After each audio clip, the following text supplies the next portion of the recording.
ഇപ്പോൾ രാജീവ് ഒരുപാട് തവണ ഞങ്ങളുടെ വീട്ടിൽ വന്നിട്ടുള്ള ഒരാളാണ്. അത് ഈ പിണറായി വിജയൻ സാറിൻ്റെ കൂടെയും അല്ലാതെയും ഇവരുടെ നേതാക്കന്മാർ എല്ലാവരും തന്നെ വീടുകളിൽ നിത്യസന്ദർശകരായിരുന്നു. അതിപ്പോൾ അവരുന്നല്ല, കോൺഗ്രസ്സിലെല്ലാവരും. പക്ഷേ ഇപ്പോൾ ഈ 2020 ഞാനൊരു രാഷ്ട്രീയ പാർട്ടി ആയതോട് കൂടിയിട്ട് ഇവരെല്ലാവരും എന്നെ ഒരു ശത്രുവായിട്ടാണ് കാണുന്നത്. പക്ഷേ ഇപ്പോഴും സൗഹൃദത്തിലിരിക്കുന്ന ഒട്ടനവധി നേതാക്കന്മാരുണ്ട്. കാരണം സ്വാർത്ഥ താല്പര്യങ്ങളില്ലാത്ത നേതാക്കന്മാർ, എന്നെ അംഗീകരിക്കുന്ന, എൻ്റെ ആശയം അംഗീകരിക്കുന്ന ഒട്ടനവധി ആളുകൾ കോൺഗ്രസ്സിലുമുണ്ട്, കമ്മ്യൂണിസ്റ്റിലുമുണ്ട്, BJPയിലുമുണ്ട്.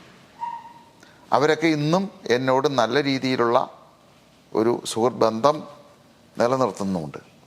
ഇപ്പോൾ ഈ കഴിഞ്ഞ ദിവസം തന്നെ കോൺഗ്രസിൻ്റെ ഒരു ഉയർന്ന നേതാവ് എന്നെ വിളിക്കുകയുണ്ടായി. അതുപോലെ തന്നെ കമ്മ്യൂണിസ്റ്റിൻ്റെയും പല നേതാക്കന്മാരും, ഞാൻ പറയുന്ന ചെറിയ രീതിയിലുള്ള സംസ്ഥാന തലത്തിലുള്ള പല നേതാക്കന്മാരുമായിട്ട് വളരെ അടുത്ത ബന്ധം ഇന്നും എനിക്കുണ്ട്. കാരണം ആശയപരമായിട്ട് അവർ ആ പാർട്ടിയിൽ നിൽക്കുന്നു, പക്ഷേ ആശയപരമായിട്ട് യോജിക്കാൻ പറ്റാത്ത ഒത്തിരി ആളുകളുണ്ട്.